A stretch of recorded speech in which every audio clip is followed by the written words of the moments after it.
जय बच्चों। बच्चों, ट्रायंगल के किन्हीं दो एंगल्स और उन्हीं दो एंगल्स के बीच में आने वाली साइड की हेल्प से मैं दो ट्रायंगल्स को कॉन्ग्रुएंट प्रूव कर सकता हूं। और इसी रूल को हम बोलते हैं angle side angle congruence rule.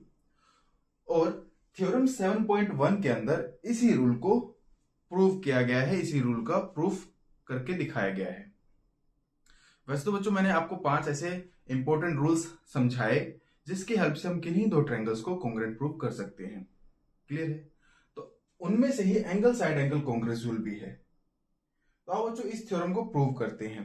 बच्चों थ्योरम को कैसे प्रूव किया जाता है, तो जैसे थ्योरम के अंदर जो स्टेटमेंट दी गई है उसकी हेल्प से सबसे पहले हमको डायग्राम या फिगर ड्रॉ करना है और हमको उसमें से ये फाइंड आउट करना है कि थ्योरम के अंदर हमको क्या क्या चीजें दी गई हैं जिसका यूज करके मैं थ्योरम को प्रूव करूंगा। क्लियर बच्चों? तो जैसा ये थ्योरम कह रही है पहले हम उसका फिगर ड्रॉ करते हैं। पहला क्या है थ्योरम 7.1 में कि टू ट्रायंगल्स। तो सबसे पहले बच्चों हम दो ट्रायंगल्स को ड्रॉ कर लेते हैं। Triangle A B C. और बच्चों इस ट्रायंगल के सारे पार्ट्स को भी हम बना लेते हैं। देखो ये एंगल एंगल ए हो गया, ये एंगल बी हो गया और ये एंगल सी हो गया। ये ट्रायंगल 1। ऐसे ही बच्चों दूसरा ट्रायंगल मैं ड्रॉ करता हूं, triangle P D E F. ये एंगल हमारे पास बच्चों एंगल डी हो गया, ये एंगल ई हो गया और सिमिलरली ये एंगल एफ हो गया। क्लियर है बच्चों? हमने यहां पर दोनों ट्रायंगल्स बनाए और इन्हीं दोनों ट्रायंगल्स के सारे पार्ट्स हमने यहां पर लिख दिए। आगे स्टेटमेंट क्या कहती है?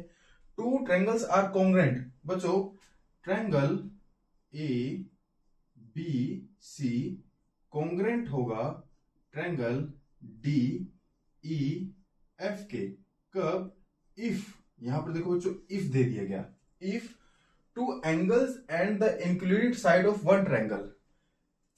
पहले वाले ट्रायंगल के दो एंगल्स, कोई भी दो एंगल्स बच्चों, ए बी ए सी या बी सी, किसी भी दो एंगल्स को ले लो। मैं बी सी को लेता हूं। दो angles, angles B angle C and included side. बच्चों इंक्लूडेड साइड क्या होती है? दोनों एंगल्स के बीच में आने वाली साइड। तो एंगल बी और एंगल सी के बीच में कौन सी साइड आ रही है? एंगल बीसी आ रही है, तो बीसी साइड। तो दोनों एंगल्स की इंक्लूडेड साइड कौन सी होगी? बीसी साइड हो गई। Of one triangle are equal to two angles. जब ये तीनों पार्ट किसके इक्वल हो जाए?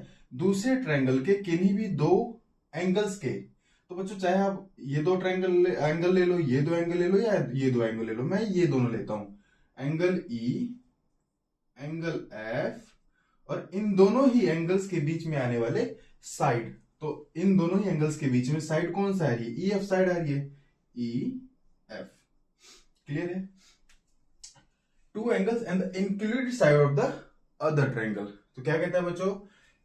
कोई भी दो ट्रायंगल कॉन्ग्रुएंट कब होगा? जब उन दो ट्रायंगल्स के दो एंगल और उसके बीच में आने वाला साइड किसके बराबर हो जाए? दूसरे ट्रायंगल के दो एंगल्स और उसके बीच में आने वाले साइड के। क्लियर है बच्चों? तो देखो इस थ्योरम के अंदर हमको प्रूव क्या करना है? हमको प्रूव करना है कि दो ट्रायंगल क्या है? कॉन्ग्रुएंट है। कब? जब ये चीजें जब ये चीजें मिलेंगी तो दो ट्रायंगल्स कॉन्ग्रुएंट हो जाते हैं। तो बच्चों हमारे पास ये गिवन है, स्टेटमेंट के अंदर ये गिवन है कि जब ये इक्वल हो जाएगा तो ट्रायंगल हमारा क्या हो जाएगा? कॉन्ग्रुएंट हो जाएगा। तो बच्चों हमारे पास अब देखो हथियार आ चुका है, हमारे पास वेपन आ चुका है। हमारे पास वेपन ये है। इस वेपन की हेल्प से हम क्या करेंगे? इन ट्रायंगल्स को कॉन्ग्रुएंट प्रूव करेंगे इस थ्योरम के अंदर। क्लियर है बच्चों? एनसीईआरटी में थ्योरम 7.1 के से पहले, मतलब angle side angle congruence rule से पहले हमको side angle side congruence rule पढ़ाया जाता है। क्लियर है? और इस थ्योरम को प्रूव करने के लिए जिस रूल का हम हेल्प लेंगे वो रूल है एंगल साइड का। क्लियर है? साइड एंगल साइड क्या कहता है बच्चों? किन्हीं भी दो ट्रायंगल्स के दो साइड्स और उन दोनों साइड्स के बीच में आने वाले एंगल, अगर दो ट्रायंगल्स के ये तीन चीज इक्वल हैं तो दोनों ट्रायंगल्स क्या हो जाएंगे बच्चों? दोनों ट्रायंगल्स क्या हो जाएंगे? कॉन्ग्रुएंट हो जाएंगे। ऐसे ही क्या कहता है साइड एंगल साइड? कोई भी दो side A B B C, मैंने ए बी बी सी दो साइड लिए, आप ए सी बी सी भी ले सकते हैं, कोई भी दो साइड ले सकते हैं बच्चों। अगर मैं लूं ट्रायंगल ए बी सी में ए बी डी ई के इक्वल हो जाए, बी सी ई एफ के इक्वल हो जाए, और इन दोनों ही साइड्स के बीच में आने वाला एंगल जैसे कि बी और ई अगर इक्वल हो जाते हैं तो ये दोनों ट्रायंगल क्या हो जाएंगे बच्चों? कॉन्ग्रुएंट हो जाएंगे एस ए एस के अकॉर्डिंग। क्लियर है बच्चों? तो आओ बच्चों इस थ्योरम को हम प्रूव करते हैं। बच्चों इस थ्योरम के अंदर हमारे पास तीन केसेस आते हैं। अब देखो हमको क्या करना है, हमको दो साइड्स लेनी है और एक एंगल लेना है। दो साइड्स लेनी है और एक एंगल लेना है। बच्चों देखो बी ई के इक्वल है, ये तो हमको गिवन ही है। बी सी ई एफ के इक्वल है, ये भी हमको गिवन है। बचती है बात एक साइड की, चाहे ए बी ले लो या ए सी ले लो, इन दोनों ही साइड में से कोई सी भी साइड आप ले सकते हो। मैं ए बी लेता हूं। तो बच्चों पहला केस मैं लेता हूं, केस फर्स्ट कि ए बी इक्वल है, ए बी साइड इक्वल है डीई के। मैंने फर्स्ट केस लिया कि ए बी साइड इक्वल है डीई के। अगर ऐसा है तो आओ प्रूव करते हैं बच्चों। प्रूफ ए बी इक्वल है डीई के। ऐसा क्यों है? ये मैंने लेट किया है, माना है। क्लियर है? एंगल बी इक्वल है एंगल ई के, ये हमको गिवन है। थ्योरम की स्टेटमेंट में ये गिवन है। ऐसे ही बी सी इक्वल है ई एफ साइड के, ये भी थ्योरम के स्टेटमेंट में हमको गिवन है। तो बच्चों देखो हमने एक साइड को तो मान लिया कि ये साइड इक्वल है, बाकी angle B equal to angle E और B C equal to E F, ये हमको गिवन था। तो यहां according to side angle side triangle A B C congruent है ट्रायंगल डी ई एफ के। क्लियर है बच्चों? तो केस फर्स्ट में हमने क्या देखा, हमने क्या माना कि एक साइड को दूसरे साइड के इक्वल मान लिया, बाकी और चीजें तो हमको स्टेटमेंट में गिवन थी और उसकी हेल्प से हमने ट्रायंगल को क्या कर दिया? ट्रायंगल को कॉन्ग्रुएंट प्रूव कर दिया। क्लियर है बच्चों? अब देखो बच्चों ये तो मैंने माना है कि A B equal to DE है। ए बी जो साइड है डीई के इक्वल है। ए बी साइड डीई से बड़ी भी हो सकती है, ए बी साइड डीई से छोटी भी हो सकती है। क्लियर है? आओ बच्चों मैं केस सेकंड देखता हूं। केस सेकंड क्या है? जब ए बी बड़ी हो जाती है डीई से। हो सकती है बच्चों जैसे ए बी डीई के बराबर है तो ए बी डीई से बड़ी भी हो सकती है और ए बी डीई से छोटी भी हो सकती है। अगर ऐसा होता है तब क्या होता है आओ देखते हैं। तो बच्चों अगर ए बी डीई से बड़ा है तो क्या होगा? अगर ए बी डीई से बड़ा है तो जो डीई है ए बी का पार्ट हो जाएगा। जैसे बच्चों मैं ये कहता हूं कि ये पूरा एक मार्कर है। क्लियर है? ये कैप इस मार्कर से छोटा है तो कैप इस पूरे के पूरे मार्कर का पार्ट हो गया ना? हो गया। अब बच्चों इसको मैं फिगर की हेल्प से समझाता हूं। ये ट्रायंगल हमारे पास है ए बी सी और ये ट्रायंगल है हमारे पास डी ई एफ। मैंने क्या माना? ए बी बड़ा है डीई के, जो ए बी साइड है डीई से बड़ा है। अगर ए बी 5 सेंटीमीटर है और डीई मान के चलो 3 सेंटीमीटर है तो जो डीई ए बी से छोटा डीई ए बी के कहीं ना कहीं बीच में आएगा। क्लियर है? वैसे ही जैसे अगर ए बी 5 है तो 1 2 3 4 5 और डीई 3 है तो यहां पर 1 2 3 कहीं यहां पर डीई खत्म हो जाएगा ना? डीई खत्म हो जाएगा। तो मैं मान के चलता हूं कि डीई ए बी पर कहीं पी पॉइंट पर आता है। क्लियर है? अब मैं क्या करता हूं, P पॉइंट को C पॉइंट से जोड़ देता हूं। यहां पर बच्चों हमारे पास अब ट्रायंगल क्या हो गया, ट्रायंगल PBC। एक तो ट्रायंगल PBC हो गया और एक ट्रायंगल क्या हो गया बच्चों, DEF।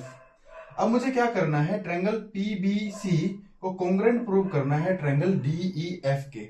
क्लियर है। अब मुझे बच्चों क्या प्रूव करना है, इन दोनों ट्रायंगल्स को कॉन्ग्रुएंट प्रूव करना है। देखो बच्चों, ABC ट्रायंगल से PBC ट्रायंगल तक हम कैसे आए समझ में आया।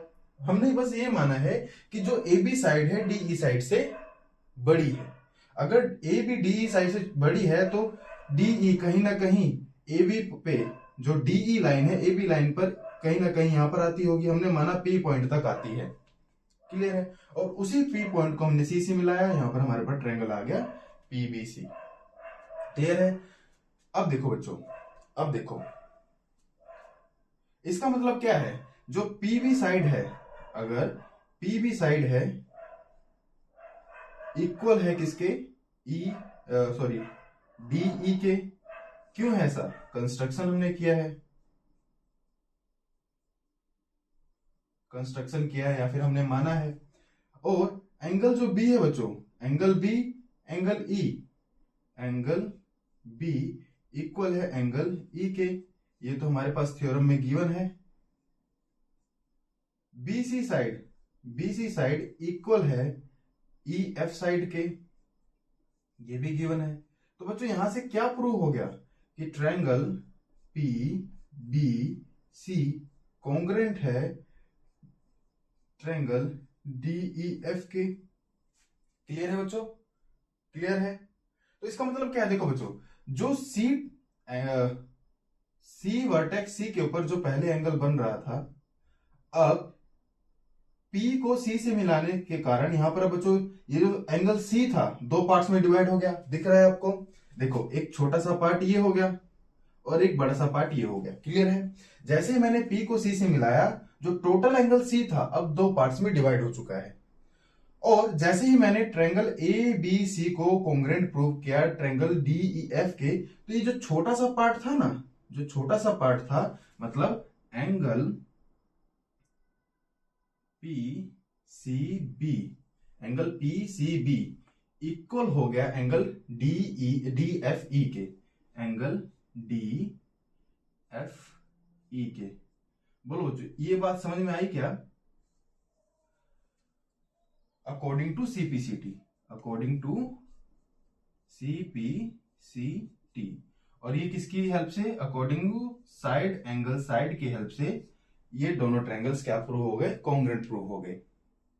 और अकॉर्डिंग टू CPCT जो हमारे पास PEC का ये वाला एंगल है वो इस वाले एंगल के इक्वल है। CPCT ये कहता है ना बच्चों, अगर दो ट्रायंगल्स कॉन्ग्रुएंट हैं तो उनके सारे कोरस्पॉन्डिंग पार्ट कैसे होंगे, इक्वल होंगे। अगर PCB ट्रायंगल DEF के, sorry PBC triangle DEF triangle के कॉन्ग्रुएंट है, तो ये जो इस ट्रायंगल में ये वाला एंगल बन रहा है वो इस वाले एंगल के क्या होगा, इक्वल होगा। वही तो मैंने लिखा है, PCB एंगल PCB इक्वल होगा एंगल DFE के। बट अब देखो ये तो हमने प्रूव कर दिया, पर बच्चों गिवन क्या है, गिवन क्या है हमको, एंगल बट एंगल ACB। बच्चों ध्यान दो, जो मैंने ये एंगल C लिखा है वो क्या है, एंगल ACB तो है, एंगल ACB है ना। जो मैंने एंगल F यहां पर लिखा वो क्या है, एंगल DFE ही तो है। तो बच्चों एंगल ACB, मैं इस C को क्या लिखता हूं, ACB लिखता हूं, इक्वल है एंगल DFE के। क्लियर है। ये क्या है, हमको गिवन है बच्चों, ये हमको दिया गया है, ये हमको दिया गया। तो बच्चों जैसे मैंने AB को बड़ा माना DE के, यहां से तो हमको ये मिलता है कि ये छोटा वाला एंगल F के इक्वल है, ये छोटा वाला एंगल F के इक्वल है। लेकिन हमको स्टेटमेंट में क्या दिया गया है कि जो पूरा का पूरा बड़ा एंगल है, पूरा का पूरा बड़ा एंगल है वो किसके इक्वल है, F के इक्वल है, F के इक्वल है। तो बच्चों आपको वो एग्जाम याद है, एग्जाम याद है कि जब दो चीजें एक ही चीज के इक्वल हो जाती हैं तो दोनों चीजें ही कैसी हो जाती हैं, बराबर हो जाती हैं। यहां पर देखो बच्चों, ए सी बी और पी सी बी दोनों ही डी ई एफ के इक्वल हैं, दोनों ही डी ई एफ के इक्वल। इसका मतलब क्या है, angle P C B equal है एंगल ए सी बी के। आया ना बात समझ में बच्चों? देखो हमको एग्जाम भी याद होना क्यों जरूरी है, उसका यूज हो गया यहाँ पर क्या है, when two things is equal to same things they are equal. ठीक है, जब दो थिंग किसी एक ही चीज के इक्वल हो जाएं तो वो दोनों जो अलग अलग चीजें हैं वो भी क्या होती हैं, इक्वल होती हैं। यहां पर angle P C B equal है एंगल डी एफ ई के, यहां पर angle A C B equal है एंगल डी एफ ई के। तो जब दोनों ही चीजें एक चीज के इक्वल है तो दोनों चीज क्या हो जाएंगी बच्चों, दोनों चीज भी इक्वल ही हो जाएंगी। क्लियर है? तो अगर बच्चों एंगल सी, ये वाला पूरा का पूरा एंगल इस वाले एंगल, देखो सिंपल सी बात है बच्चों, इस अगर ए बी सी ट्रायंगल के अंदर हम ये कह रहे हैं कि ये पी सी बी इक्वल है ए सी बी के, मतलब ये छोटा वाला एंगल इस पूरे बड़े वाले एंगल के इक्वल है। ये कब हो सकता है, जब हमारी पी लाइन पीसी लाइन ए सी लाइन के ऊपर कंसाइड करे। क्लियर है? तो पी पॉइंट को ए पॉइंट तक कब ले जाया जा सकता है, जब ए पी बी इक्वल हो जाए। इसका मतलब क्या है बच्चों, देखो पी सी बी इक्वल है ए सी बी, इसका मतलब, इसका सीधा सीधा मतलब है कि जो हमारे पास पी बी है वो इक्वल है ए बी के, वो इक्वल है किसके बच्चों, ए बी के इक्वल है। क्लियर है? कैसे? अगर मैं कहता हूं कि छोटा वाला एंगल बड़े वाले एंगल के इक्वल है, ये कब हो सकता है बच्चों, ये कब हो सकता है, जब इस लाइन को मैं ए पॉइंट तक लेके जाऊं तभी तो जाके ये एंगल, ये छोटा वाला एंगल इस बड़े वाले एंगल के इक्वल होगा। जब पी पॉइंट ए पॉइंट पे चला जाएगा तो पी बी किसके इक्वल हो जाएगा, ए बी के इक्वल हो जाएगा। सिंपल सी बात है। जब एंगल्स सेम है तो साइड भी कैसी हो जाएगी, इक्वल हो जाएगी। जब एंगल इक्वल है तो साइड भी कैसे हो जाएंगे, इक्वल हो जाएंगे। लॉजिक क्या है, अगर ये छोटा एंगल बड़े वाले एंगल के इक्वल है तो इसका मतलब क्या है, ये ए पॉइंट और पी पॉइंट और ए पॉइंट एक ही जगह पे है। जब पी पॉइंट ए पॉइंट एक ही जगह पे है तो पी बी और ए बी दोनों ही साइड्स की लंबाई कैसी होंगी, इक्वल होंगी। वही मैंने यहां पर लिख दिया है। क्लियर है? तो बच्चों केस 2 में हमने क्या माना था कि ए बी डीई के बड़ा है। अगर ए बी डीई से बड़ा है तो वहां पर भी हम एक ही कंक्लूजन में पहुंचते हैं कि triangle A B C congruent है ट्रायंगल डी ई एफ के। क्लियर है? क्लियर है बच्चों? अब थर्ड केस क्या आता है बच्चों, थर्ड केस आता है ए बी छोटा हो जाएगा डी ई के।